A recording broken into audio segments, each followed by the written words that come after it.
Dalam video ini, kita akan belajar soalan 6 dalam muka surat 18. So, Raja 6 menunjukkan proses pembentukan kembar. Pembentukan kembar. So, sebelum kita masuk ke dalam soalan, kita tengok dahulu sedikit asas dia. So, kembar, kita ada dua jenis kembar, iaitu kembar seiras dengan kembar tak seiras.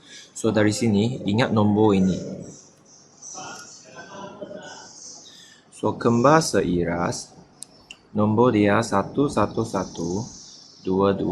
11122. So, apa maksud 11122? So, kembar seiras dia melibatkan satu sperma. Kita tengok gambar Raja sekali ya. Kembar seiras melibatkan satu sperma, satu ovum dan membentuk satu zygote.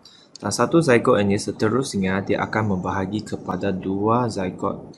Dan dua zygote ini akan berkembang dan menjadi dua bayi. So, itu untuk kembar seiras. Bagaimana dengan kembar tak seiras? Kembar tak seiras TS. Jadi, nombor dia 2222. So, tak seiras melibatkan dua sperma. So, dua sperma di sini. So, dua sperma dia akan mensenyawakan dua ovum.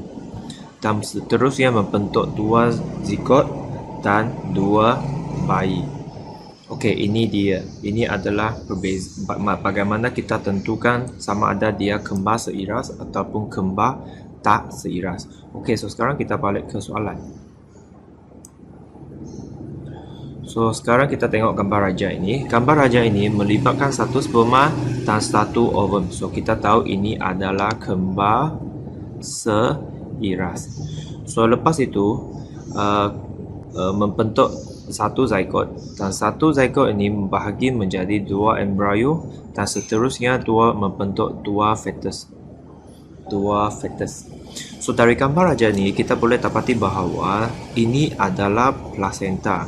So, dua fetus ini berkongsi placenta. So, sekarang kita tengok soalan A.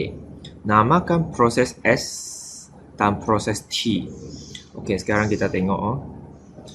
So, ovum, sperma dengan ovum.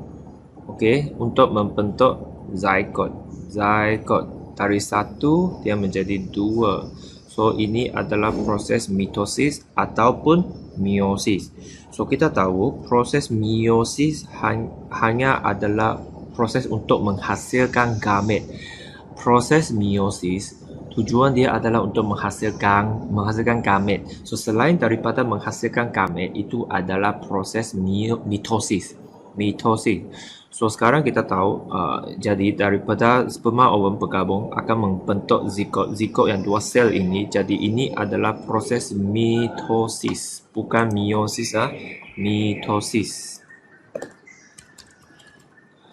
Okey, T, bagaimana dengan T? Daripada zygote, dua sel ini dia membentuk banyak sel yang dinamakan sebagai embrio. So, ini juga dinamakan sebagai proses mitosis. Sebab mitosis ini tujuan dia untuk pembesaran. So, maksudnya daripada satu sel menjadi banyak sel. Okey, seterusnya. Namakan jenis kembar yang terhasil. Okey, sudah saya sebut tadi, ini adalah kembar seiras. Seterusnya, nyatakan dua ciri kembar yang terhasil. So, kembar yang terhasil mempunyai kandungan genetik yang sama. Okey, selain daripada itu, ciri lain yang mempunyai fizikal yang sama. Rupa bentuk fizikal yang sama. Maksudnya dia mempunyai rupa bentuk yang sama. Okey, selain daripada itu, boleh juga kita tulis mereka mempunyai jantina yang sama. Okey.